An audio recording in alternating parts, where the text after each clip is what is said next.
dicen que el arte imita la vida, pero ¿qué se esconde detrás de la acción que generan las obras?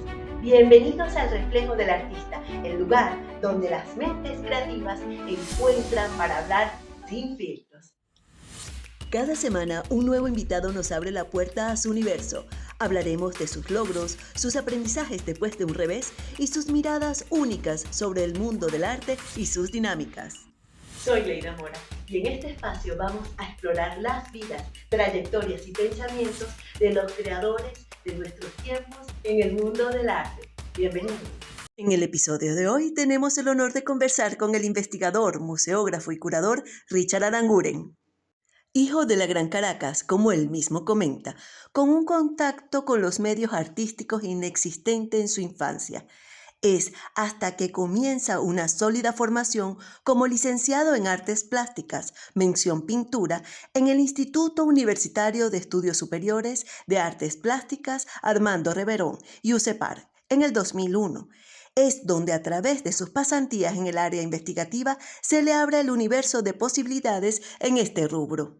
Es así como Richard fusiona la sensibilidad del creador con la rigurosidad del académico, ofreciéndonos una perspectiva esencial para comprender los procesos expositivos contemporáneos. Su carrera es un testimonio de la relevancia de reconocer el elemento investigativo como el verdadero motor de la museología, la museografía y la curaduría.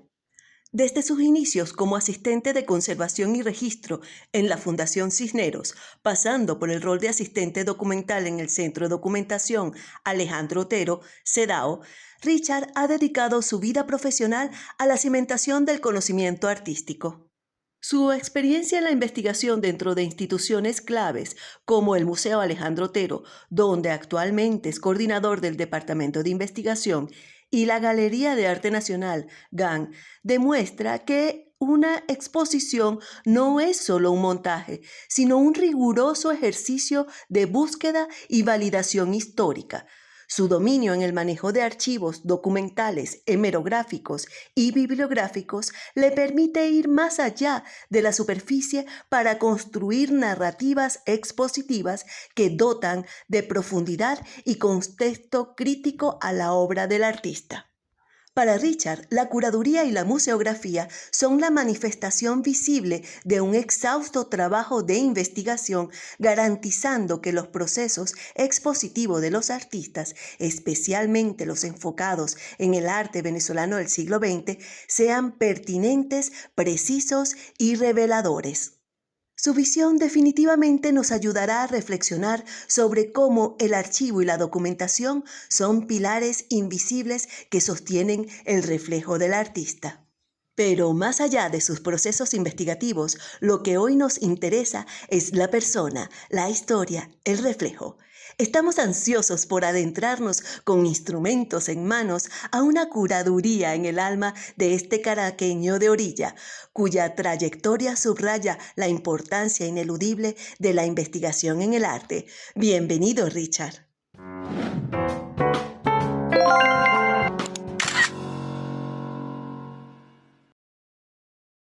Bienvenidos al Reflejo del Artista.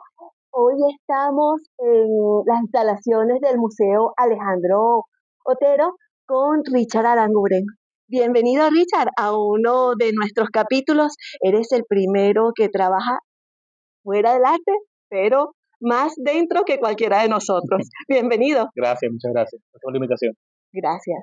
Pues les comentamos, nada más para dar un preámbulo, Richard nos viene a contar qué sucede dentro del museo, qué sucede en ese momento cuando un artista decide hacer su vida pública y a través de ellos lo hacemos posible.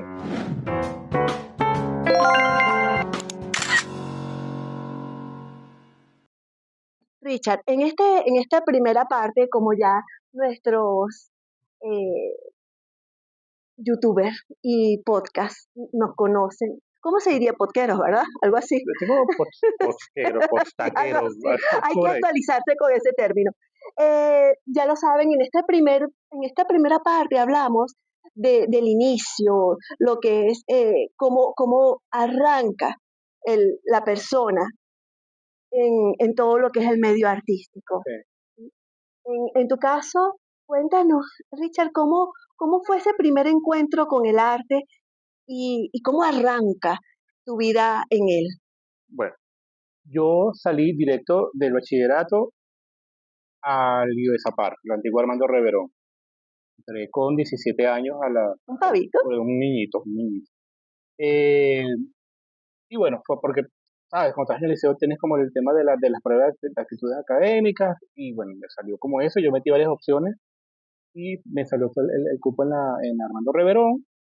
Y bueno, llegué chiquito sin demasiadas expectativas, con expectativas sí, quizás, pero sin conocimiento. O sea, no es que en mi familia no hay artistas, yo no era un niño al que llevaban a los museos, nada de esto. ¿Sabes? Simplemente Como dicen, un cotidiano, un pues. cotidiano, sí, un cotidiano, nada, no tenía como ninguna prevalencia o un bagaje como que te dijeran, bueno, claro, porque es que mis padres eran artistas, fueran pintores, no, nada que ver. Pero bueno, empecé a estudiar arte y, claro, a mitad de carrera como que dudé y decía, ¿qué estoy haciendo yo aquí? Porque cuando sacabas cuenta y comparabas lo que estabas haciendo con lo que hacían tus compañeritos, amiguitos del liceo, la gente estaba estudiando derecho, gente estaba estudiando administración, cosas como más pragmáticas en la vida, y como que dudaba, sea, ¿qué estoy haciendo acá? Y todo un momento estuve como a punto de dejar la carrera, pero bueno, continué, me gradué y entré al mundo de los museos haciendo las pasantías. Al final de la carrera tienes que hacer unas pasantías en una institución. Yo busqué opciones. Casualmente, bueno, no casualmente, pues, pero empecé a hacer las pasantías aquí en el Museo Alejandro Otero, en el centro de documentación, y me quedé trabajando allí unos cuantos añitos. Después pasé al área de investigación y bueno, estaba por ahí. Vamos a hacer aquí vamos a escudriñar un ratico. Ok. Cuando estás presentando, para los que no saben o están en otras latitudes, en Venezuela, a nivel ya de quinto año, aunque nos vienen preparando ya un año antes de salir, como dicen, al ruedo en la vida profesional, en los estudios ya especializados, está lo que se llama la prueba del CNU, que es donde nos hacen unas pruebas de actitudes y nos dan tres alternativas para escoger en nuestra carrera, ¿no? Ujú, Algo bien emblemático para lo que hemos pasado por ese proceso a la escasa edad de los 16, 17 y 18 años. ujú. Me dijiste que de tus tres alternativas, había una arte. ¿Cuáles fueron las otras dos? Era letras en la Universidad Central de Venezuela y contabilidad. Ok. Ok, como que no tiene nada que ver, pero bueno, parece que soy bueno con los números además, entonces ¿Qué era te, como una qué opción. te- qué te hizo mover hacia específicamente esa parte humanística? Porque, ok, de las tres, dos humanísticas, Ujú. pues bueno, hay algo, ¿no? Contabilidad, bueno, ok, Es un poco raro, pero bueno, sí. pero es válido, a esa Sí, edad sí. realmente estamos como bien antagónicos en muchas cosas, ¿no? Ujú. ¿Cómo haces ese clic o tu decisión, a ver, echando para atrás? ¿A qué se debe esa parte hacia el lado humanístico? Porque pudiste haber tomado otras cosas. Sí, no lo sé, yo creo que se me hacían como complicadas las materias científicas en el bachillerato y era como más dado o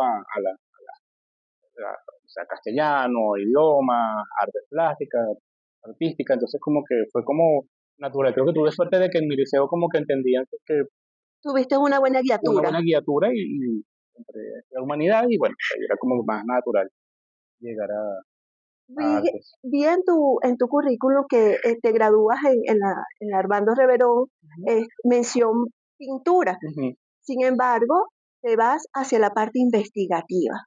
sí, ¿Cómo hay ese cambio allí o fluiste igual?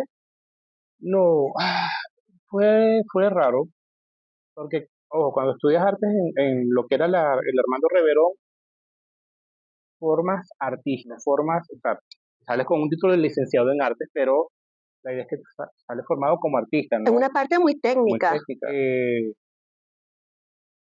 Fue más como exploratorio, creo que el tema de la investigación, porque creo que también tuve la suerte de adentro de los museos de tener también una buena guiatura, como tuve en bachillerato, y creo que mis jefes en ese tiempo se dieron cuenta que tenía facilidades como para acercarme al trabajo de los demás artistas y escribir un poco sobre ellos, ¿no? Entonces, como que por ahí fue de donde me agarré como para entender, ah, bueno, creo que puede funcionar la cosa.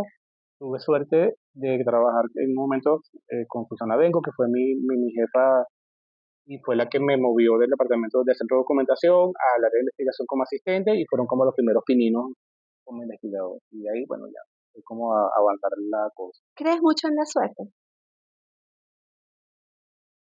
Yo no sé si sea suerte, pero creo que hay cosas que están como más o menos a la mano y que si tú estás un poquito despierto y las agarras y haces caso a la señal, puede ser beneficioso, ¿no?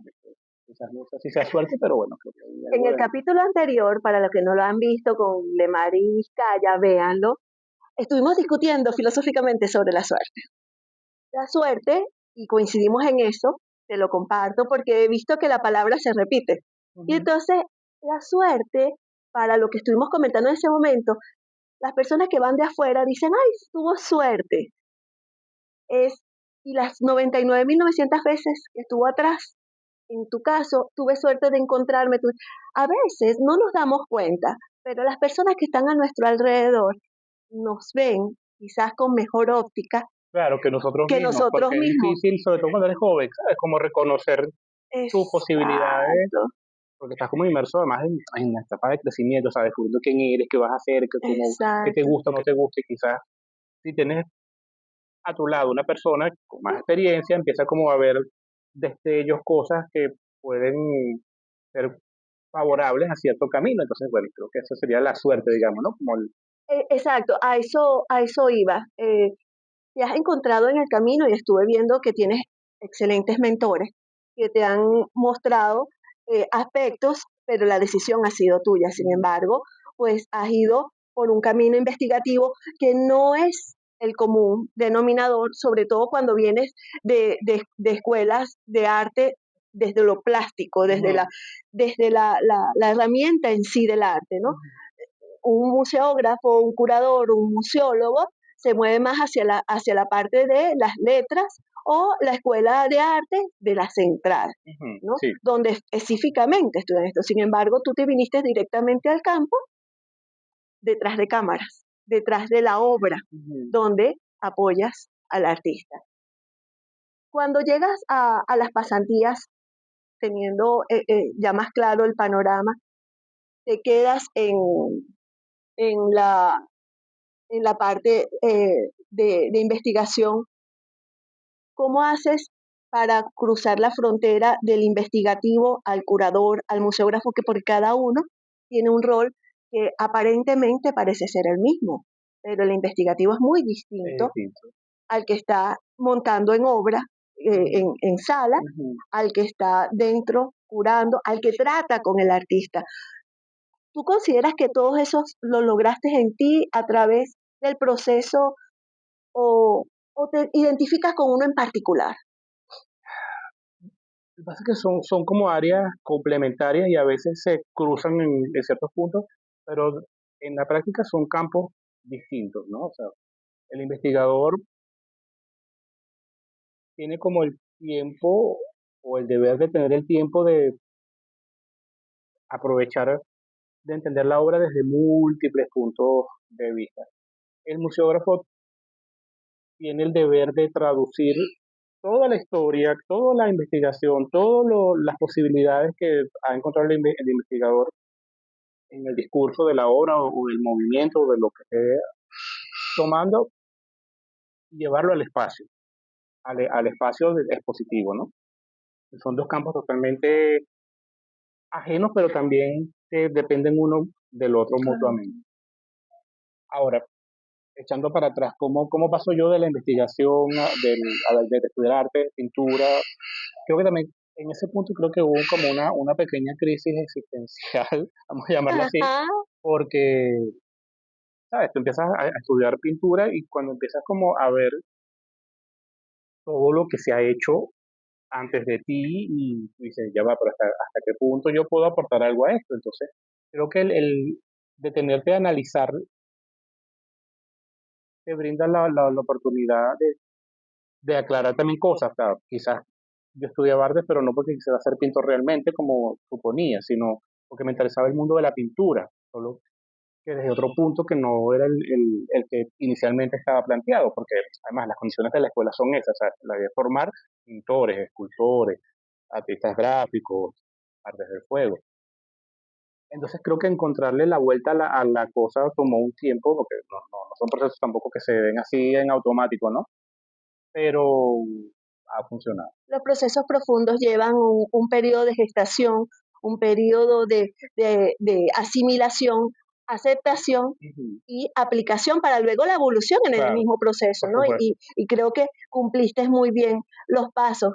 Claro, honestamente veo que en ese eh, ascenso evolutivo que tuviste desde un punto de vista, un muchacho, vamos a ver qué hacemos aquí, a lo que conocemos hoy en día y lo que es tu trabajo dentro de las organizaciones de museos, Ujú. pues se ve que hay una ventaja que quizás los artistas no se tenga dentro de la sala, que es que conoces el El pensamiento, pensamiento, el pensamiento artístico desde el lado creativo, porque el creativo y el investigativo se unen en una sala ante la muestra al público. ujú, Sin embargo, el creativo no mira la historia para nutrirse más allá de buscar información para aplicar.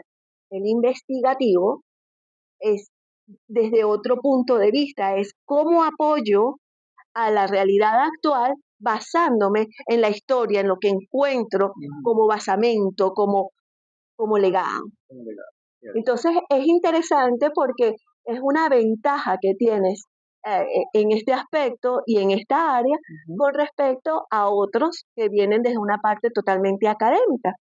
Y el artista pues puede hablar de una manera más fluida como efectivamente sucede dentro de la sala. Sí, Puedes entender el pensamiento sin mayor esfuerzo. claro, porque ahí pasa una cosa interesante que es, a ver, cuando tú estudias arte y estás en un taller y compartes con otros artistas, aprendes a dialogar. ¿Sabes? Para mí se me hace Aprendes el mucho más idioma. fácil hablar con un artista que a muchos otros investigadores que los ven como un objeto de estudio, como un espécimen, como un... Sí, porque Sí, los artistas son gente un poco distinta al común, ¿no? Entonces, también eso puede ser a veces como en mi contra, ¿no? La cosa que termino siempre como poniéndome del lado del artista porque entiendo sus necesidades y sus tiempos y sus cambios y sus transformaciones y sus intenciones mucho más fácil quizás que un investigador formado como investigador académicamente. académicamente, que hay como una barrera que no terminas como de saltarla completamente, ¿no? Eh, pero ojo, a mí también me encanta el rigor académico absoluto que tiene la gente que estudia artes, por ejemplo, en los egresados de la UCB, por ejemplo, o Correcto, gente que viene de la filosofía, correcto. o sea, que hay como una estructura de pensamiento y de análisis más, creo que un poco más organizada y metódica que la que puedo tener yo, que creo que es más, Sí, pero ese fluir tuyo, ese brinco de agua es muy divertido, sí, ¿no? sí, sí, Y al claro mismo que sí, tiempo es muy dinámico. sí, sí. Porque además tienes que también hacer como el ejercicio de, ok, yo entiendo, pero tengo que ponerme otra vez de este lado, porque finalmente yo soy el investigador, o sea, no soy artista junto contigo, soy investigador contigo que te acompaña en una etapa del proceso, pero sin intervenir tanto porque no quiero ni debo modificar tu discurso, quizás como optimizar a lo mejor alguna cosa que yo digo, oye, mira, pero qué tal si le das la vuelta por acá o por allá, pero en general hay como una barrera natural que trato de mantener estable. Y es cuando decides mantenerte en esta área. Sí, porque la investigación de verdad me gusta muchísimo, de verdad me gusta muchísimo, creo que es un privilegio. Sí, lo es, porque tienes la bendición de ver el desarrollo de todo a medida que va avanzando. Ujú, así es, Y puedes ver tanto el proceso creativo, la vivencia del artista y cómo se muestra el mundo. así es. Pero a lo que es el proceso creativo, nos vamos al capítulo 2 con Richard Aranguren.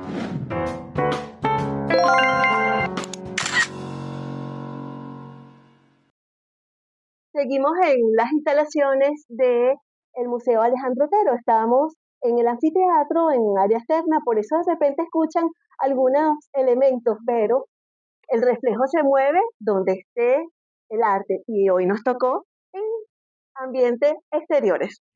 Richard, vamos a hablar de esta parte tan rica que es la cocina creativa, ¿no? En tu caso, muy distinto a lo que hemos venido desarrollando en los capítulos anteriores, vamos a hablar lo que sucede desde adentro, en el proceso no solo expositivo, sino en lo que sucede dentro de la organización, pero desde el punto de vista de la óptica del humano que está allí trabajando. Okay. Cuando te llega, estás en tu ambiente de trabajo y te llega la propuesta de un elemento expositivo. ¿Cómo arranca para ti ese proceso a nivel mental? ¿Cómo haces ese, vamos a arrancar el trabajo? Okay. ¿Cómo funciona allí? Bueno, hay primero como que entender que hay como diferentes tipos de exposiciones dentro del museo. En este punto particular, que son los proyectos que llegan eh, de parte directa de los artistas, usualmente se hace como una carpeta, digamos, de archivos de artistas que presentan su propuesta y uno va revisando los currículos, va entendiendo de qué va cada obra en cada caso y bueno, se revisa la programación y se va ajustando más o menos dónde encajaría cada propuesta, si es viable realizarla en ese momento pues, dentro del museo. Una vez dado ese primer paso, como que bueno, la gente manda su proyecto, se revisa, es aprobado en una primera instancia, después viene el proceso de diálogo con el artista, ¿no? Bueno, mándame un dossier, vemos el dossier, lo ideal siempre es asistir después al taller del artista, conocer su trabajo. ¿Tienes contacto directo Claro, con el artista? debe ser así, porque además hay una cosa que pasa con los artistas, que pasa mucho, y yo siempre pensé que eso era como un mito, pero es cierto. El arte generalmente tiene como una idea de lo que quiere mostrar. Y tiene unas cosas que no quiere mostrar y unas cosas que le interesan muchísimo mostrar. Y a veces pasa que de las cosas que no quiere mostrar es donde está la joya, la médula de la cosa. Entonces hay que empezar a negociar. Entonces entramos en el tema de la negociación. O sea, mira, ¿qué tal si metemos más bien esto y dejamos esto por fuera? O muéstrame más por dónde viene esto, porque de repente por aquí podemos, si tenemos la exposición en un año, ponte, y tú estás empezando a trabajar en esta línea, ¿qué tal si más bien mostramos esto que no has todavía dejado por ahí a la vista y guardamos esto para otra cosa? O gente que tiene una línea de trabajo que no, porque a veces pasa, ¿no? Que tienes como una línea de trabajo armada sin darte cuenta que has estado trabajando en un tema específico y que lo que hay que hacer es tomar y ordenarlos para quedar la lectura completa. Entonces, bueno, todo ese proceso se hace en conversación directa con el artista, ¿no? Con el artista, ¿no? Richard, he notado dos cosas que considero, y corrígeme si me equivoco, dos cosas primordiales para poder, en tu trabajo, poderte desarrollar en la interrelación con el artista, que es la observación y la escucha. Uh-huh. ¿Te consideras una persona con una comunicación abierta? ¿Crees que esa podría ser tu fuerte en este tipo de trabajo? Creo que yo soy buen oyente. Eh, a veces creo que, a ver, bueno, se me acusa quizás de ser un poco más bien como cuidadoso a la hora de decirle a las cosas, decirle a la gente sí o no puntualmente por tal y cual razón. Porque creo que sí hay chance como a veces hay chance como de, o sea, si puedes evitar la La confrontación. confrontación, pues nada, o sea, negocia y puedes decir las cosas bien. O sea, las cosas, incluso las Sí, cosas muy duras, hay formas de decirlas bien, sí, sin claro. que causen daño ni Las malestar. palabras, o sea, puedes golpear como puedes armonizar con Exacto. ellas, ¿no? Y la idea, y vos, si vas a trabajar con un artista, porque además va a ser un trabajo de una relación que vas a establecer durante un tiempo. O sea, si te llega el primer correo o la primera llamada o la primera conversación que tienes en un evento y te lo consigues, mira, quiero llevar algo. O sea, esa va a ser como tu pareja hasta que se lleve la última hora, después que se clausure la exposición, todos los meses que sean después o el par de años que ocurran después. Y con suerte después de ahí queda una amistad, ¿sabes? Creas Porque vínculo. creas vínculos, claro, porque conectas con temas muy particulares o personales del artista. Entonces, inevitablemente para que el trabajo fluya tiene que haber afinidad. O sea, es muy difícil trabajar con un artista con el que no tienes empatía, con el que no te interesa de verdad el trabajo, al que no le tienes fe. Vamos a decirlo en resumen, porque hay gente que es antipática, que te puede caer mal, sé que, pero si su obra es muy buena, o sea, tú haces como el ejercicio de trabajar, eh, ¿cómo lo diríamos? Como objetivamente, ¿no? O sea, bueno, mira, esta persona no es la más simpática, ni es la más agradable, ni es la más fácil para trabajar, pero vale la pena mostrarla porque es importante, entonces, ¿sabes? Haces como Esos ese, son ese niveles de ejercicio. profesionalismo. Exacto, que puedes separar la empatía de la fe que tengas en la obra, ¿no? Y creo que en estos casos hay que partir de que lo importante es la fe que tengas en la obra, que si coincide con que además es una persona agradable y la llevas muy bien con el artista, es fantástico porque se te hace el trabajo mucho más cómodo, pero no debe ser una limitante ni decir, bueno, no, es que yo no trabajo con X persona porque es que me cae súper mal, pero si el trabajo es muy bueno, ni lo contrario. O sea, como es mi amigo, tengo que meterlo en todas las exposiciones porque es mi amigo, ¿cómo decirle que no? O sea, justamente si es tu amigo, tienes que decirle un momento que no y decirle por qué no, ¿sabes? Porque es parte de tu trabajo. Finalmente uno es un mediador, de alguna forma, entre la institución y el artista. O sea, el trabajo del Estás en curador, el del punto investigador, medio. uno es un mediador absoluto. O sea, uno está como siempre, como en una islita, hartando espacios de un archipiélago mucho más grande que uno, que es, o sea, el museo, también el espacio privado, la galería privada, el coleccionista, el artista, el público.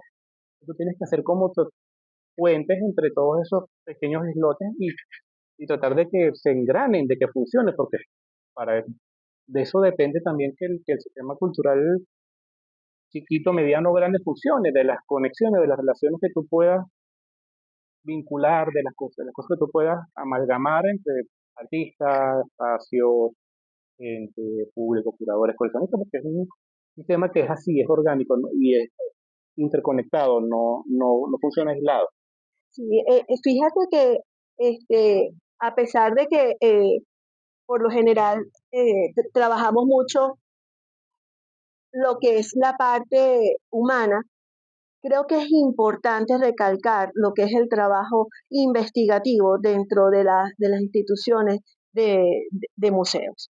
Señores, cuando ustedes vayan a una exposición, por favor, no solo es disfrutar del arte, valoren todo el trabajo que se desempeña dentro de ese elemento que ustedes están disfrutando, más allá si es o no de su agrado, como fue la instalación, que podemos hablar luego de eso, hay un trabajo investigativo que no es sonar los dedos y aparece, es como la obra misma, pero es el desarrollo de una segunda etapa de la obra artística, donde les permite a ustedes llegar al alma del artista a través de este puente que son los investigadores. Si él no entiende bien lo que está sucediendo, si él en su estructura mental no se desarrolla, señores, ustedes no pueden disfrutar del arte y lo que podemos ver a través de los ojos de las instituciones, de una sala, de una galería. Esas personas que están atrás, wow, la investigación es ruda. Es rudo, sí, sí.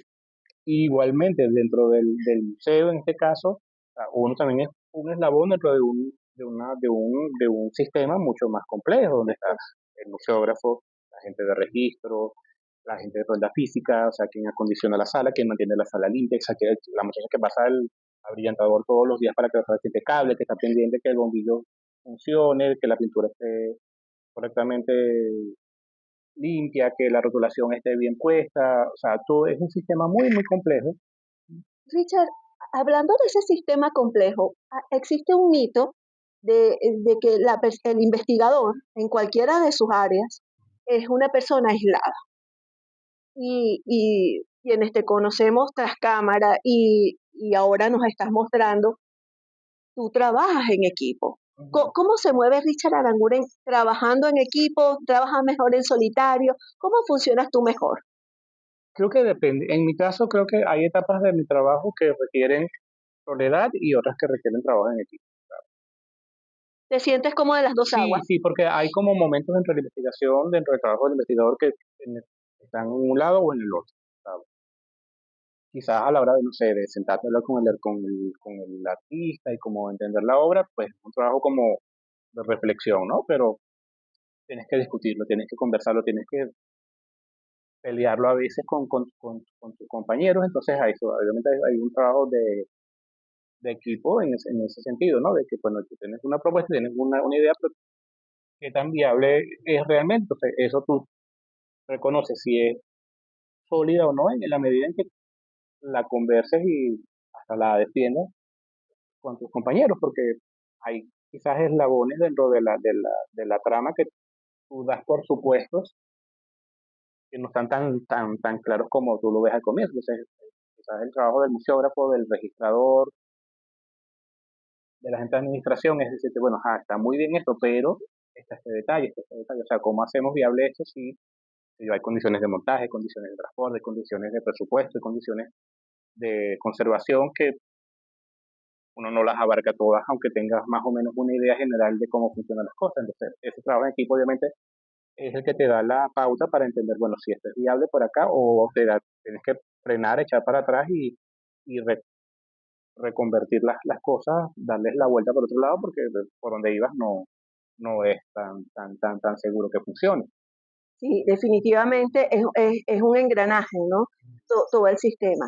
Hay otra parte de ti, yo estuve investigando, Ah, pues bueno, qué bueno, trabajo de yo investigación, también hice mi trabajo de de investigación investigación, qué bueno. y me encontré con la sorpresa de que también tienes publicaciones, también escribes. Muéstranos algo, nárranos un poquito cómo es ese proceso creativo, pero ya como escritor, como persona que se expresa a través de la palabra escrita. ¿Qué tipo de publicaciones te atraen? ¿Dónde te podemos conseguir esa parte de ti que quizás no muchos conocen? Eh, yo no hablo de qué tipo de publicaciones, porque, Ah, no, no, por a favor, ver, las que son públicas. las que son públicas, porque llaman publicaciones. Eh, bueno, a ver, hablando del trabajo, a ver, del producto de las investigaciones formalmente, siempre la idea es que queden aportadas en, Un respaldo. en un catálogo, un folleto, una cosa, es una cosa que no ocurre con tanta frecuencia, lastimosamente, desde hace varios años en el país, sobre todo en el espacio público, por un tema de presupuestos, que nunca son suficientes para cubrir esos costos, pero bueno, ahí uno le da dando como la vuelta, ¿no? Entonces, quizás empezamos a trabajar en un momento con publicaciones digitales, entonces, bueno, hay como, por ejemplo, el Museo de Alejandro Otero tiene una plataforma ¿cómo se llama esta cosa? No recuerdo el nombre de la plataforma, pero bueno, donde uno trató como de montando las publicaciones Como un blog. digitales. Yo tengo un blog personal, pero además se hizo Sí, una también lo vi. cuenta montas las publicaciones en PDF y son descargables. Ujú. Eh, Está el blog donde yo monto algunas cosas. Hay publicaciones que afortunadamente se han quedado impresas. Entonces, hay, sí, hay que hacer como, en este momento si tú me dices, Richard, tú todas las publicaciones, yo mismo tengo que hacer como arqueología de mis publicaciones, decirte, bueno, mira, esto está publicado por acá, esto no lo tengo, pero no se ha publicado, pero te lo puedo mandar el PDF, esto está en tal sitio, esto sí está en físico. Porque yo creo que más allá de la transición hacia lo digital, el problema es que nuestra transición hacia lo digital coincidió con una fisura económica bien fuerte en el país. Y entonces, ¿cómo se diría? O sea, la panacea que puede ser tener las publicaciones digitales es hasta cierto punto irreal o puede ser efímera porque, bueno, porque una publicación digital simplemente un día te tumban la publicación y ay, ya, o Y sea, muere. no está.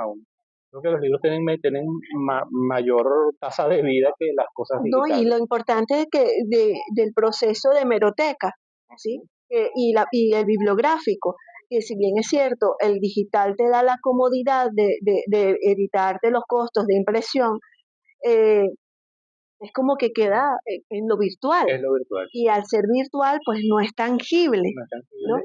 Entonces, para dejar una huella en el tiempo, por ejemplo, alguien que no es como el mismo tema de leer en libro digital O leer en una o tablet, sea, o sea, es exacto, distinto, no no, son formas de de entender percibir las cosas totalmente distintas. diferentes, totalmente Es diferentes. así, es correcto. Y has pensado, porque al tener un tema de un proceso investigativo, ¿cómo, cómo llevas la parte de soltar? Porque a veces la cabeza es como un archivo, Ujú. ¿no? Que tienes que ir desahogando o ordenando para hacer espacio. Vaciar información. ¿Te has planteado esa alternativa de vaciar información? Los conceptos, los manejos, todo lo que llevas a nivel investigativo tiene una metodología Ujú. y tiene un pensamiento propio que es como huella digital. ¿Te has planteado esa alternativa? Ah, Redactar, hacer tus propias monografías de ok, información. ok, ok. Cuando tú estabas en clase, tú veías, te daban redacciones donde tú podías de alguna manera entender un proceso, ¿no? Lo mismo sucede acá. Cuando el investigador, por ejemplo, alguien que no está en la carrera de arte, porque obviamente en la escuela de arte pues se estudia todo ese formato. Ujú. Sin embargo, quienes queremos estudiar curaduría, museografía, este, nos valemos de la experiencia si tenemos la oportunidad de conocer a gente del medio, pero el que no. Es que no, exacto. Entonces, personas como tú que tienen facilidad en el escrito, porque lo he estado viendo, sería una oportunidad interesante el poder vaciar, por ejemplo, manuales, por ejemplo, eh, bibliografía, ya hablando de informes, revistas, donde se tenga un vaciado de información, de vivencias, de Eso puede recorrido. ser lindo, como una especie como de bitácora, ¿no? Sí, Puede ser lindo. No me lo he sí. planteado, pero puede ser una bonita Y, forma de... y es interesante porque, fíjate, no te lo has planteado, pero sin embargo tú lo haces. En sus redes sociales, sigan a Richard Aranguren, Sigamos, síganlo. sigamos. Eh, se ve que tú llevas una bitácora de tu día. Yo puedo ver tu proceso e incluso tu proceso personal a través de tus publicaciones. El llevarlo a una manera escrita y tienes esa facilidad, por lo que he estado leyendo, Ujú. tienes esa facilidad, sería bueno, porque es parte de un legado. ¿Sí? Por cierto, hablando de legado, señores, por favor, suscríbanse, denle like, compartan. Es la manera de crecer en esta comunidad Así y es. ver cómo personas como Richard ahora van a hacer publicaciones. Eso se los puedo garantizar. Ok, compromiso. Es un compromiso, Sí, Richard, sí, claro. porque no todos tienen una visión como la que tú tienes, haciendo rememoranza a lo que hablamos en el capítulo anterior. Ujú. No todos tienen la visión del artista aplicado al proceso expositivo, al proceso investigativo. No todos tienen la facilidad de entender el desarrollo de una obra desde el punto de vista artístico, pero pudiéndolo mostrar al público como un traductor. Exacto, creo que esa es la palabra. Uno hace ese trabajo, uno hace trabajo de traducción. Y quizás la facilidad que puedo tener yo como traductor es que, digamos que es como mi idioma natural, ¿sabes? Es como mi lengua materna, vamos a llamarlo de alguna forma. Y quizás eso sí sea la ventaja que quizás puedo tener, ¿no? Con respecto a otra gente. Esto sí. No se pierdan, no le pierdan paso. Cualquier cosa, quizás la próxima te entrevisto ya no como el museógrafo ni investigador, sino como escritor ¿Qué quita? Puede en ser, una de las bellas artes. puede ser, puede ser. Pero con esto y esta incertidumbre, nos vamos al siguiente capítulo, el 3.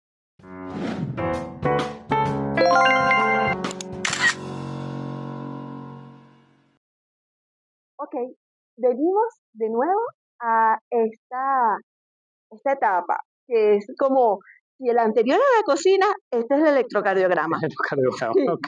eh, es esos altibajos que tenemos en nuestro desarrollo de vida, ¿no? Esos picos altos y esos picos bajos. que algunos los llaman los exitazos y bueno, los reveses, no me gusta llamarlos fracasos, ¿no?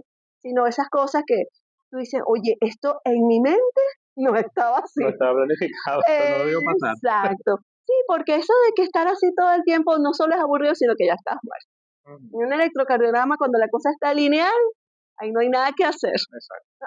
Ocúpese otra cosa para que se le mueva la adrenalina. Y en el caso de Richard Aranguren, ¿qué podrías tú decir? Un evento, una situación, un proyecto que digas, wow, es así, que tú consideres que a ti te marcó de manera positiva la vida. A ver, así. Reciente, creo que así, como sin pensar mucho, creo que pudiese hablar de la exposición Iluminaciones, que fue la exposición que hicimos poniendo en diálogo a Mercedes Pardo y Alejandro Otero. Era la primera vez que Oh se my hacía God. y creo que tuvo varios logros positivos. Primero fue, bueno, plantear este diálogo entre ambos artistas, que era una cosa hasta ese momento inédita, Un reto. un reto. Fue un reto museográficamente hablando, porque además estábamos en un momento dentro de la institución donde las condiciones de la infraestructura no eran óptimas, entonces trabajamos con salas no tan bien iluminadas, con bastantes de deficiencia de aire acondicionado, etcétera. Era como una cosa en contra que decíamos, bueno, vamos a ver cómo resulta esto. Eh, otra, otro punto que fue como un primer reto, era cómo trabajar, fue como mi primera curaduría compartida, coordinada por mí. Okay, porque en este proyecto trabajamos Son cuatro varios roles. personas, sí, trabajamos cuatro personas. Milena Matos, estuvo Rigel García, Eduardo Zambrano y yo como curadores, pero al mismo tiempo yo era como el coordinador de la curaduría. Entonces ya era complejo, Era una mesa de era trabajo. una mesa de trabajo interesante. Y bueno, teníamos todos los en contra cotidianos de la situación país, ¿no? De que, bueno, que la ubicación del museo, las tensiones sociales, políticas y toda la cosa. Y logramos que la gente viniese a la exposición y que la gente que venía recomendaba la exposición. Y hubo y eso coincidió como con unas vacaciones, donde empezó como a regresar gente al país y la gente que regresaba al país ponía en su agenda pasar por el Museo Alejandro Otero y fue como muy raro porque estuvimos como de moda, de verdad estuvimos como de moda durante un periodo del año que estábamos así como que incrédulos todavía de que estuviese pasando porque entendíamos que el proyecto estaba bien desarrollado, que estaba bien planteado, que además tuvimos el apoyo importantísimo de la Fundación Otero Pardo para desarrollarlo, pero que eso calara de la forma que caló dentro del público y del público especialista fue una sorpresa súper grata. Súper grata porque además en mi caso, y creo que dentro de todo el equipo lo entendimos como un espaldarazo a que era posible hacer proyectos de calidad y en las condiciones óptimas que se requieren para hacerlo, que era posible desarrollar un espacio de encuentro y de diálogo más allá de las diatribas políticas y que, bueno, finalmente entender que hay cosas dentro de la cultura venezolana, dentro de la venezolanidad, como quieras llamarlo, que son de todos, que no son de parcelas, que son valores universales. Y en ese caso, la obra de Mercedes Pardo y Alejandro Otero funcionó como ese aglutinador. Eso fue como reciente, creo que un exitazo tremendo que nos llenó de satisfacción tanto a mí como a todo el equipo porque ¿sabes? Fue un trabajo que se desarrolló en unos cuantos añitos y que cuando dio fruto y se oye, que funcionó, estuvo bien, que fue gratificante. Fíjate que interesante, ¿no? Porque hay un elemento que es que el ser humano per se pertenece a una polis, Ujú, ¿no? Y de ahí viene el término político. Es inherente a humano, ujú, pero también está la expresión artística, que es la muestra del alma. Entonces, el, el- eh, hay situaciones históricas donde el elemento polis y el elemento humano pudieran encontrarse en disputa, en separación. Sin embargo, la humanidad es la misma y la expresión del alma no tiene género, no tiene clase social, en consecuencia tampoco pertenece a un grupo o a un elemento, porque es humano, es inherente al ser. En consecuencia, creo que ese fue el beneficio de la exposición, que encontraron ese vaso comunicante Creo que sí. más allá de cualquier otro elemento, que es la expresión artística per se y la admiración a quienes lo han llevado de manera magistral.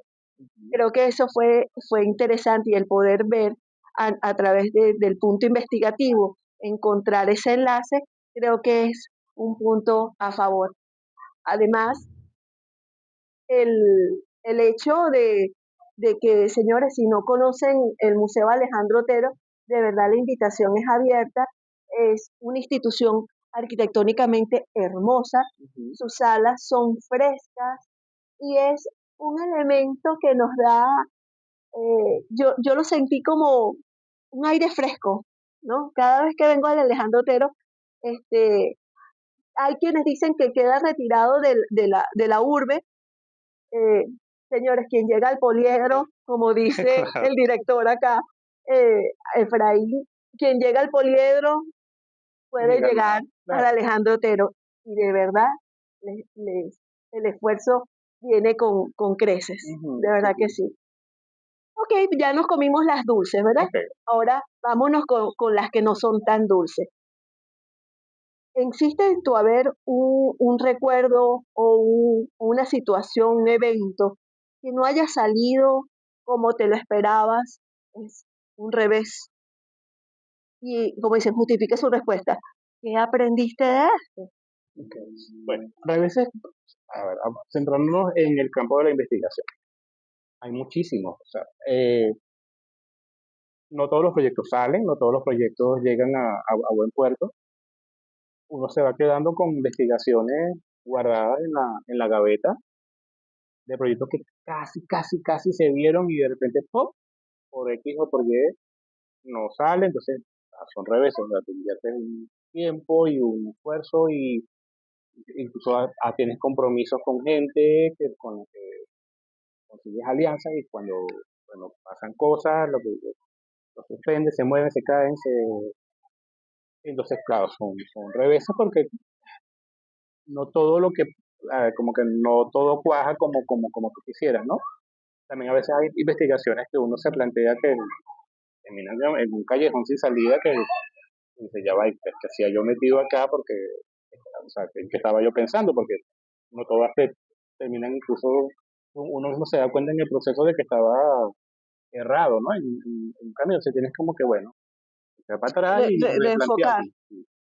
¿Cómo fluyes con eso? Claro, o sea, generalmente causan un poquito de frustración y de preocupación, ¿no? En el caso de las que tú puedes controlar, quizás son más fáciles, entre comillas, de digerir, porque tú dices, bueno, fui yo el que me equivoqué y no hay daño colateral, ¿no? Pero cuando son proyectos con más gente y tú eres la cara responsable y tengo que decir, mira, no se puede porque pasaron cosas, porque es complicado, ¿no? Es incómodo y además te sientes como que fallaste, aunque no haya sido tú, pero como que quizás te faltó lucharlo un poco más, pero hay cosas que no van, pues, punto. Después como el tiempo te das cuenta que, bueno, a ver, tampoco había nada que hacer, tampoco íbamos a salvar vidas con esto, ¿sabes? Porque uno también así como que se ofusca y se mete como Lo magnificas lo magnifica a veces. para luego ver que las cosas Exacto, es una buena técnica, no es no es tan grave. no es tan grave como pensaba, ¿no? A nosotros, por ejemplo, aquí en los museos a veces nosotros nos caemos como en unos abismos de exacerbación y de no sé qué, de repente uno como se parece, ya va, pero nosotros no somos médicos, nosotros no salvamos vidas humanas, o sea, nuestra responsabilidad Es son la pasión, obras ¿verdad? de arte. Sí, hay un punto donde uno a veces como que se desmide, como que pierde por La segundos la perspectiva. perspectiva y dice, ya va, está bien. Esto no se puede hacer, pero nadie va a morir por esto. Ah, podemos seguir y podemos darle la vuelta y podemos guardarlo para después, que probablemente les necesitaba más tiempo de maduración, entonces eso uno con el tiempo empieza como a entenderlo, ¿no? Quizás con la experiencia empiezas a entenderlo. Al comienzo del trabajo como investigador, quizás tú dices, o sea, crees que cada proyecto es el, como, no sé, como la culminación absoluta de tu trabajo, y te das cuenta que no, o sea, Siempre vendrá algo un más. pollito más dentro de una cadena de proyectos con los que tienes que trabajar. Uno más grande, uno más chiquitos, uno más vistosos, uno quizás no tanto, pero es eso, uno produce a largo plazo también. A veces las cosas no son tan al instante como pudiese pensarse, ¿no? Cosas que necesitan más tiempo, más distancia incluso, que tú la dejas reposando y cuando te acercas de nuevo un tiempo después, la ves más objetivamente y entiendes como que, bueno, esto iba a fallar por tal cosa, esta pata cojeaba y yo no la vi. O, oye, no, mira, esto está muy bien, o sea, esto hay que volverlo a defender porque sí funciona. Pero esa distancia también de las caídas a veces ayudan como a poner en perspectiva las cosas, ¿no? Que no todo va a ser, no todo va a funcionar perfectamente, pero te puede ayudar para resolver otra cosa un poco más adelante. Qué interesante, porque me has movido algunos recuerdos en un tiempo que estuve estudiando coaching. Hay una técnica que cuando a veces nos abrumamos y podrían decir en el argot criollo, nos ahogamos en un vaso con agua, pero nadie sabe el El tamaño del tamaño del vaso, vaso, sino el que hay está vasos de dentro. vasos, sí, hay Exacto. vasos de vasos. Y una de las técnicas era magnificar el evento hasta agotarlo, hasta qué punto, hasta llegar al punto del ridículo para poder entender realmente la esencia. Y una de esas era magnificar lo que tanto puede llegar al Ujú, punto de costar una vida ujú. o que era ridículo, no, no, no tanto, pero ya va. Entonces, Entonces no se te acaba la vida allí. exacto, Si tiene solución, aplícala y si no la tiene, pues ya. again, pasemos Ujú, al siguiente elemento, ujú. ¿sí?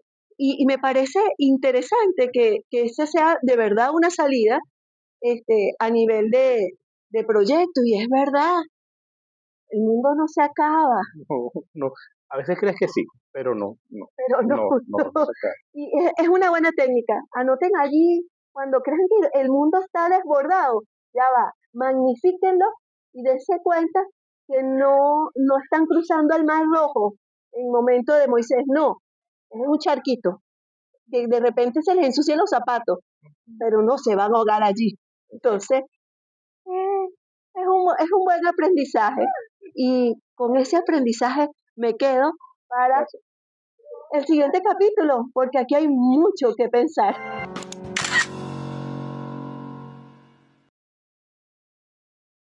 Ok, Richard.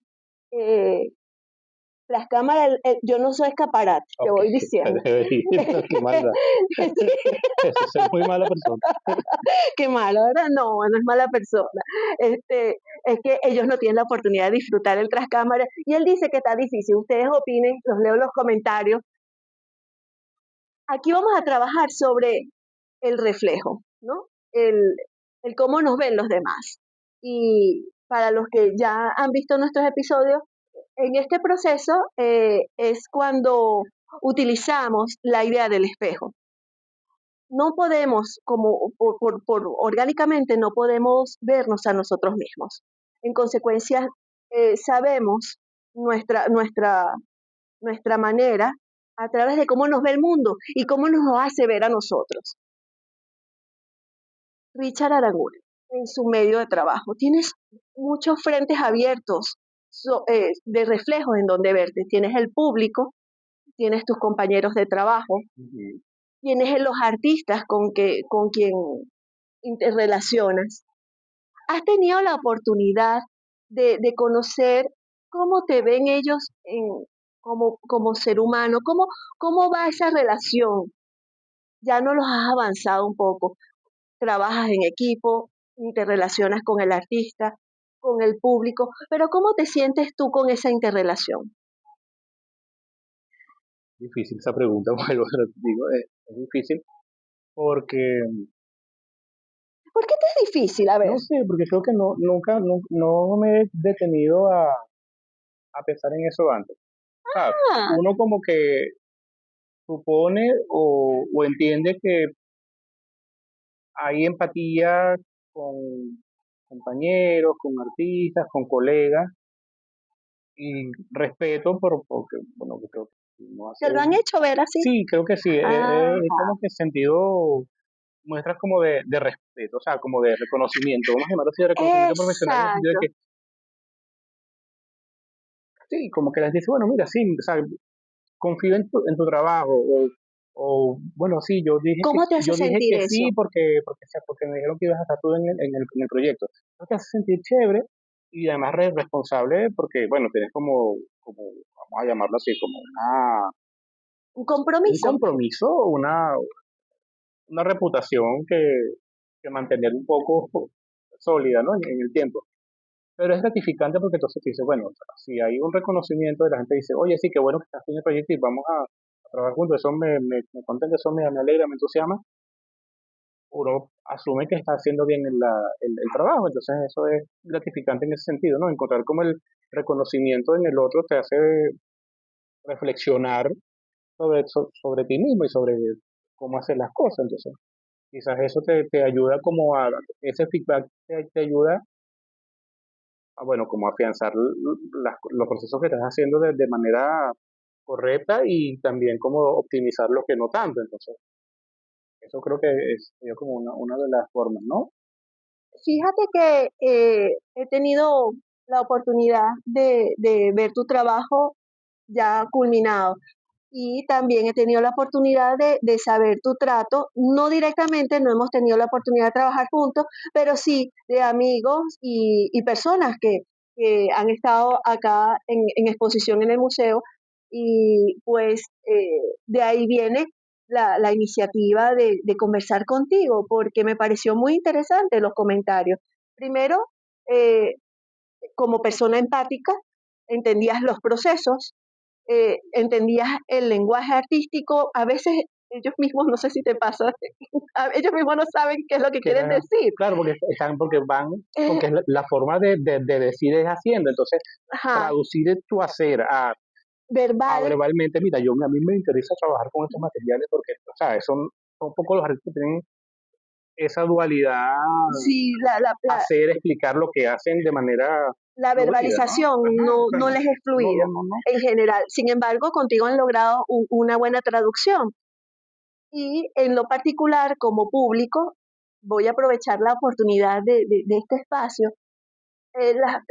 Cuando conocí tu trabajo en museográfico en el Alejandro, pues eh, vi un diálogo, fue cómodo poder, las salas se recorren con fluidez, eh, es amigable.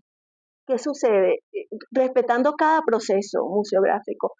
He asistido a exposiciones donde entras en conflicto lo que dice, lo que sucede en la sala y cómo se desarrolla. A veces no es cómodo, es confuso, ves, lees aquí una cosa y aquí otra y entonces no entiendes y hay allí, no sé explicarlo porque no tengo los términos, pero sí no hay una fluidez del elemento. Creo, por lo poco o nada que puedo conocer simplemente con el sentir, que se sabe una buena museografía cuando hay diálogo entre el artista, la sala y el público. Entonces, ese triángulo allí, tú lo manejas, ese triángulo amoroso Seguro amoroso, interesante. es interesante y es un diálogo muy enriquecedor. Se sienten cómodas, amigables la sala, a pesar de que han habido temas muy ligeros, muy ricos, como han habido temas de exposiciones que tú ves que son temas duros, pero eso no lo deja de hacer hermoso. Claro, Y creo que ese ha sido un diálogo que he encontrado en tu trabajo. gracias, gracias. De verdad que sí. Hay a veces cuando pasan esas cosas que tú dices como que no, que choca lo que ves con lo que dice, con cómo está dispuesto, es porque a veces pasan cosas, ¿no? Ahí a veces, si tú como investigador vas con una idea preconcebida y utilizas la obra para ilustrar tu idea, vas mal, vas mal. Una cosa, o sea, tu discurso curatorial no puede aplastar la obra ni adecuarla, que calce a juro dentro de lo que tú quieres, pues, lo que tú quieres decir. Porque primero estás matando la obra y estás amputándola, estás privándola de decir ella misma las cosas que deba decir, que tenga que decir, o el silencio que deba tener en ese momento, ¿no? Y lo otro es, bueno, cuando tú no tienes la capacidad o la intención o la amabilidad de escuchar lo que te dice la obra, de entender lo que quiere decir el artista, y simplemente pues juntas cosas en un espacio más o menos puesto en cierto sitio y dices cualquier disparate, pues tampoco va a funcionar, pues, porque es una colgaduría, o sea, Y se nota, y se nota, claro que se se nota, o sea, nota. el más desprevenido visitante se da cuenta porque dice, ¿qué es esto? O sea, Hay un ruido hay allí un que no ruido, entiendes, pero pasa. sí, es una cosa muy, muy, muy, muy extraña y que tú no lo entiendes hasta que lo ves así frente a frente. Uno supone que la obra de arte y que los discursos que generan las instituciones están como más o menos articuladas para un público que sabe leer obras de arte bajo ciertas condiciones, no sé qué. Y es mentira, o sea, nos ha pasado y pasa, y cuando pasa es más maravilloso además, que hasta uno mismo supone que uno entiende una obra, hasta que llega un niño, un adolescente, un muchacho, una señora X, y se para frente al cuadro y lo lee, de verdad. Dice, claro, porque ta, ta, ta, ta, ta, ta, ta, ta, ta, ta, ta, ta, ta, ta, ta, ta, y a uno se le cae la quejada y dice, Dios mío, ¿y por qué yo no vi esto antes? Porque uno, desgraciadamente, uno va como a veces pierdes la capacidad de ver con la mirada limpia, ¿sabes? Uno va como con su información precargada a interpretar el objeto a partir de lo que uno supone que es. Y de repente no es nada de eso, de repente es una cosa mucho más específica que no viste ni no ha visto mucha gente y hasta de repente aparece cualquiera y te suelta la bomba en la sala en una visita guiada, por ejemplo, y te hace replantearte cosas y dices, ya va, ¿hasta qué punto estoy yo trabajando en función de la obra y no en función de mis discursos? Eso es como un tema de cuidado siempre. Es difícil a veces mantenerse como despierto todo el camino, ¿sabes? Porque a veces uno va sin darte cuenta Se te mete el automático. en automático absoluto, y tú vas, tururururu, y te aparece la curva que no te esperabas y te estremece. Y es buenísimo porque te despierta, ¿sabes? Entonces ya va, ¿qué estoy haciendo? ¿Cómo estoy leyendo yo las cosas y bajo qué parámetros quiero? O sea, porque si tu trabajo es de mediador y el que media va dormido, pues ahí nadie va a entender nada. O sea, tu trabajo está perdido desde el inicio. O sea, perdiste todo el trayecto. Entonces, esos despertares repentinos, abruptos son importantes porque te zarandean, ¿no? Interesante, fíjate que cómo da la vuelta la cosa, ¿no? Es allí donde tú estás viendo al otro en reflejo. Pero Ujú, qué rico que te des el permiso de escuchar, escuchar y escuchar ujú. al espectador para crecer a través de él. Es decir, no te haces el dueño absoluto de la De verdad, verdad. porque no la tienes, nada, porque no la tienes ni de lejos, o sea, nada que ver. Qué bueno que estés claro en eso. Además, también hay otro elemento acá que de verdad quiero hacer un inciso, ¿no? El curador, esto me lo dijo y me voy a permitir acá el hacer acotación a Jimmy Llanes, un curador y un hombre maravilloso, gestor de arte en Maracaibo. Saludos Jimmy, te amo. Él me dijo, el curador, Leida, no es el protagonista. Es, tú sabes si hay un buen trabajo curatorial y una buena museografía, si el artista brilla como tiene que brillar en su esencia misma. Es decir, que la obra hable, que el artista esté representado y que el espectador entienda Ujú, la comunicación que hay aquí. Tú no eres protagonista. exacto. Tu protagonista está en tu trabajo. Es más, incluso me dijo, mira, Leida, el curador ni siquiera tiene por qué estar en la inauguración, porque el, el, el que está brillando ahí no es él, Ujú, es su obra. claro. Y el artista a través del producto de tu trabajo. Y lo veo. De hecho, me he dado cuenta que en varias inauguraciones donde has trabajado en sala, tú apareces desde la fotografía porque no estás, pero Exacto. sabemos que la tomaste. Estaba yo tomando fotos detrás. Exacto, haciendo el registro, ¿sí? Analizando este tras cámara que solo tú lo puedes ver si te das el permiso de ponerte de espectador Ujú. para ver la reacción del Claro, público, para del ver la artista, dinámica, para ver la cómo funciona, dinámica. si funciona, porque, a ver, además toda la puesta en escena se pone a prueba el día de la inauguración, o sea, dependiendo Correcto. si tú ves La reacción, cómo la gente reacciona, cómo la gente se mueve en la sala, qué dice a mí me gusta a veces escuchar qué dice la gente y dónde se detiene más tiempo y por qué. Porque eso te da como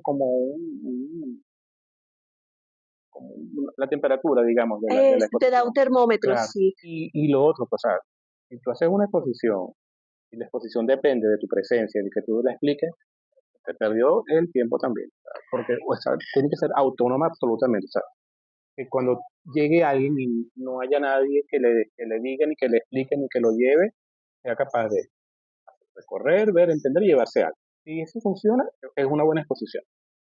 Si depende de que, bueno, es que, de que el curador diga o que incluso cuando hay mucho texto en sala ya hay un peligro porque si está muy demasiado explicado es porque hay algo allí que falló, ¿no? O sea, sí, cuando sí, tienes que argumentar tanto, aunque eso es un tema controversial porque no, que tienes que poner el manifiesto, no, que no pongas el manifiesto porque el arte se explica solo. no, no, Eh, tampoco en ese exacto, punto, ¿no? Pero hay que dar pistas, pues hay que dar exacto, un equilibrio, o sea, ¿cierto? pistas, nociones generales y un glosario o algo de que la gente entienda Para eso está el texto de para que la sala, gente de sala, claro. ¿no? Exacto. Claro, ahí parto del principio de cómo tú puedes hacer un análisis y evolucionar a través de tu trabajo y de la mirada del otro cuando estás montado en la tarima con los reflectores al frente. Ujú, El que ha estado montado en tarima en algún momento con los reflectores sabe que jamás va a poder ver el público, vea al infinito, ujú, porque no puede, las luces no te dejan, y la altura, el espacio, te pierdes, pero se sabe que tú eres protagonista. ujú. Pero si tú estás para aprender a través de ese trabajo, es imposible que hagas los dos elementos al No, mismo tiempo. ok, En consecuencia, el trabajo del curador, del museógrafo, si el trabajo está bien hecho, la sala está funcionando ujú. sin ti. Claro, debe ser así, si no, pues no funcionó, pues. Señores, el ego aquí toca engavetarlo, ¿cierto? Toca guardar. Si quieres triunfar, tienes que engavetarlo. Ujú, sí. Así es. Seguimos con las revelaciones, señores. Y ahora sí, nos vamos al cierre.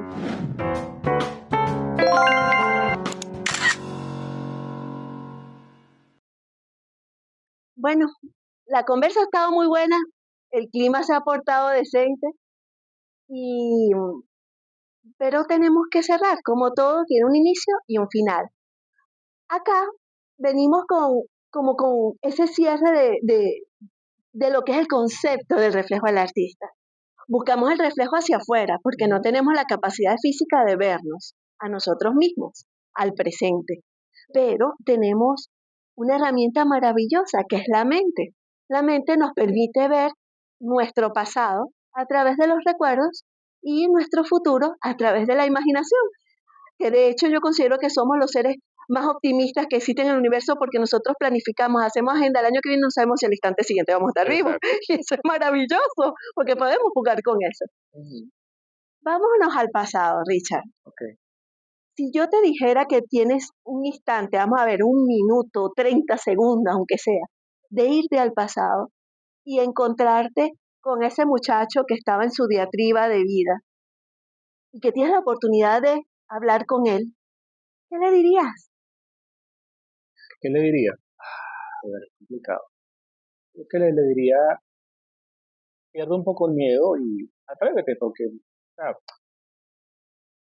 no es tan feo el futuro como parece, ¿no? Y no es tan complicado vivir como parece cuando eres más chamo.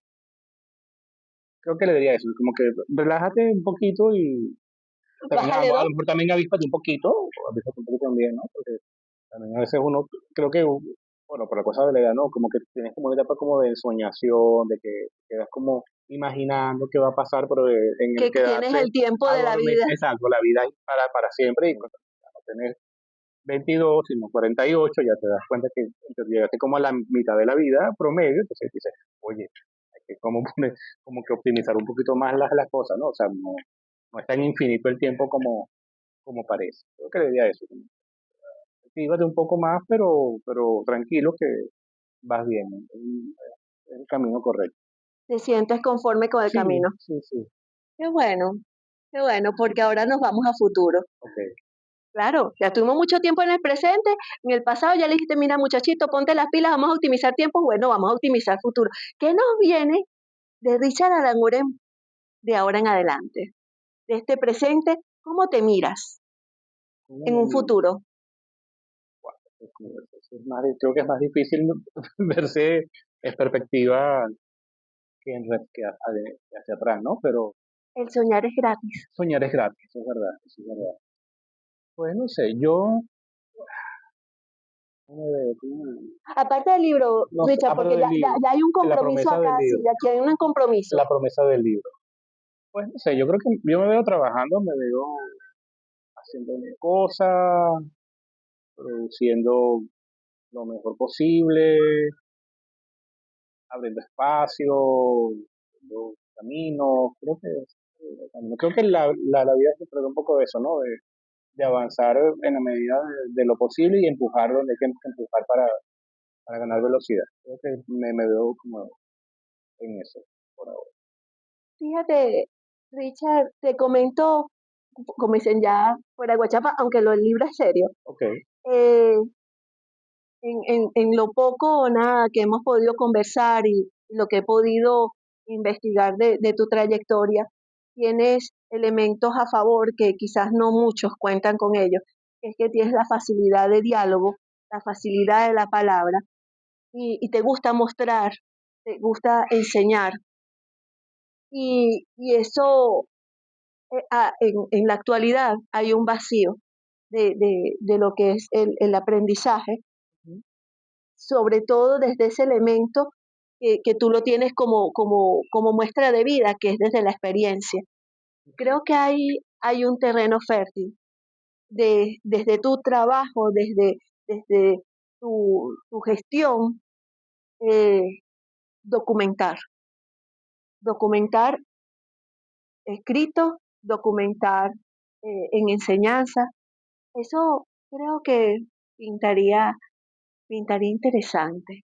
puede ser, no lo he pensado, pero puede ser una posibilidad. Lo rico de este tipo de conversaciones es que tenemos la oportunidad de compartir mundos y, Sí. y a veces vemos cosas en otros, yo aprendo de ustedes y me doy la licencia de compartirles lo que puedo ver y te veo en eso y sería interesante. De verdad, espero que eso se pueda ver también a futuro, aparte de los Ojalá, grandes proyectos que has venido ojalá, desarrollando. ojalá. Bueno, de verdad que no me queda más que el agradecimiento de verdad profundo de que me hayas permitido este espacio en estas instalaciones tan exteriores, Tan exteriores, muy exteriores. muy exteriores, con un soundtrack particular de nuestra maravillosa Caracas en el lado del complejo cultural de La Rinconada, en el Museo Alejandro Otero, en el espacio del anfiteatro, y pues compartir esta vivencia que para los del reflejo, como para mí, estás rompiendo el celofán con la parte de museos, Ujú. que también es parte del arte, la parte que sin ustedes no fuese posible mostrar nuestro trabajo de una manera tan expedita. De verdad, muchísimas gracias, agradecida Gracias a ti por por la tu presencia. invitación, por la confianza, por la oportunidad, por el diálogo, por el feedback, por las ideas, por las luces. A ver qué pasa en futuro. Muchas gracias. Y así, pues terminamos con un capítulo más. Ahora abriendo este proceso también con los museos y las personas que hacen vida allí y que nos permiten disfrutar del arte en esta parte del arte plástico. Sin más, los veo próximamente en otro capítulo. Chao, chao. Bye. Y así culmina nuestro episodio número 8 con Richard Aranguren. Hasta la próxima y que el arte siga siendo el mejor reflejo de nuestras vidas. Si te gustó esta conversación, te invitamos a suscribirte a El Reflejo del Artista en YouTube, Instagram, TikTok y Spotify. Y no olvides seguir a Richard Aranguren en sus redes sociales para no perderte ninguno de sus proyectos. Puedes encontrar los enlaces en la descripción del episodio.